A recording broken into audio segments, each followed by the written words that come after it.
So if you played MMOs for any amount of time, you're probably used to the standard MMO movement, right? If you hit A and D, you're either keyboard turning left and right, or if you press and hold A and D, Shift A and D, you might have set up to you can strafe left or right. But the issue with this has always been this, the back step when you hit S. It moves you at half speed. It's not really that useful for getting out of mechanics, and it's just kind of seen as an unoptimal way to move around because it kind of is. It's a lot slower and less useful than the other movement abilities. And to mimic a sprint straight backwards, we would always have to hold right click, turn our camera, and then strafe. It was just the way we always had to do it. But FF14 was designed with a controller in mind, and as a keyboard player you can take advantage of this. So if you go to character config and hit legacy type and apply that, now when you hit S, you run straight backwards. So this is me just hitting no hand on mouse or anything. You can WASD and move around in full speed in every single direction, and that'll allow you to move on to mechanics faster. It'll allow you to get around the battlefield faster, and in general it's just a really better way of moving than the original character-based movement abilities. So it's definitely worth a try. It has a slight learning curve just because it does feel a little weird, right?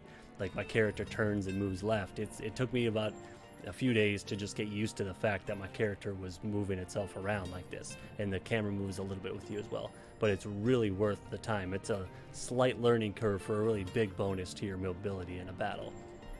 So a couple things about this, if you're worried about losing auto attack uptime, if you turn around, so you can hit S and turn around instantly. But you'll see I'm keeping full auto attack uptime on the guy. As long as you're within melee range of a mob, you'll always be auto attacking, so you don't need to worry about that.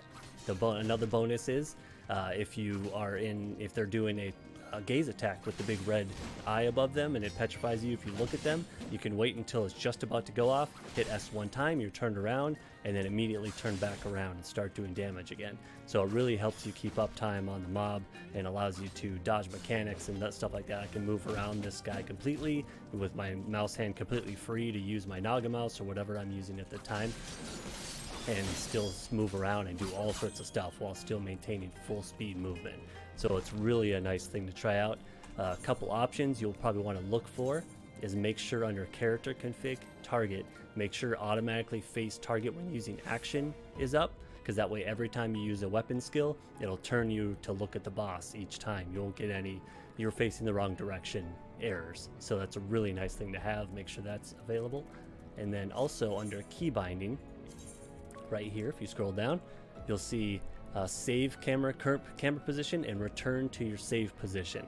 So I've set those two up. I set return to the camera save position to my middle mouse click, the mouse wheel click, and so that allows you to, if I'm running away from the boss and I'm keeping full view of him, but I need to look outside of the arena, or if I need to look the direction I'm running, I can just click my middle mouse button and it'll instantly reset the camera. And so I'm watching a mechanic here, and then okay, it's back to the boss time. I turn around and I can click that button and instantly faces towards my position.